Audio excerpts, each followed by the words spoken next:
हरे कृष्णा। भाद्रपद माह के कृष्ण पक्ष की षष्ठी तिथि को ललही छठ का व्रत बनाया जाता है। इसे हल षष्ठी व्रत, हल छठ के नाम से भी जाना जाता है। आइए सुनते हैं हल षष्ठी मैया की व्रत कथा, छठ मैया की कथा। तो चलिए प्रेम से बोलिए छठी मैया की जय। हर छठ यानी ललही छठ व्रत कथा के अनुसार प्राचीन काल में एक ग्वालिन रहती थी। उसको जल्द ही बच्चा होने वाला था। एक तरफ वह प्रसव संबंधित परेशानियों से व्याकुल थी, तो दूसरी तरफ उसका मन गोरस यानी दूध दही बेचने में लगा हुआ था। उसने सोचा कि यदि उसे प्रसव हो गया तो वह उसका गोरस यूं ही पड़ा रह जाएगा। यही सोचकर उसने दूध दही के घड़े को अपने सर पर रखा और उसे बेचने के लिए निकल पड़ी।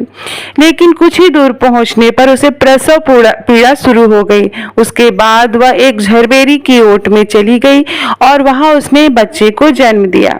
लेकिन वह अपने बच्चे को वहीं छोड़कर पास के गांव में दूध दही बेचने के लिए निकल गई। उस दिन हल षष्ठी थी। गाय भैंस से मिश्रित दूध को ग्वालिन ने केवल भैंस का दूध बताकर गांव वालों को बेच दिया। जिस झरबेरी के नीचे ग्वालिन ने अपने बच्चे को छोड़ा था, उसी के पास खेत में एक किसान हल जोत रहा था। अचानक किसान के बैल भड़के, जिससे हल का फल बच्चे के शरीर में घुस गया, जिससे बच्चे की मृत्यु हो गई। किसान को इस घटना से बहुत दुख हुआ, लेकिन फिर भी उसने हिम्मत नहीं हारी। उसने झरबेरी के कांटों से बच्चे के चिरे हुए पेट में टांके लगाए और बच्चे को वहीं छोड़कर चला गया। कुछ देर बाद ग्वालिन अपने बच्चे के पास पहुंची।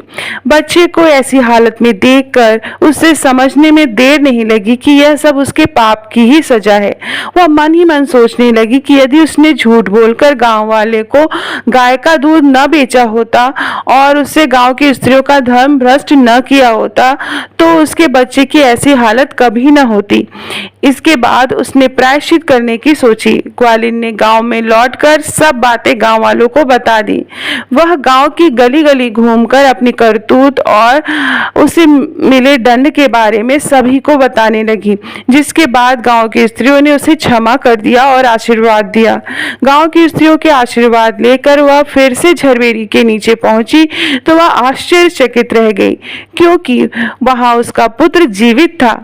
तभी उसने स्वार्थ के लिए झूठ बोलने को ब्रह्म हत्या के समान समझा और साथ में कभी झूठ न बोलने का प्रण लिया और हर साल हल षष्ठी मैया का व्रत किया।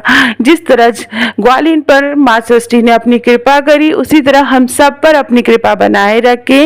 इसी के साथ ये वीडियो एंड करती हूँ। आप सभी को हल षष्ठी व्रत की बहुत बहुत शुभकामनाएं। बहुत बहुत धन्यवाद।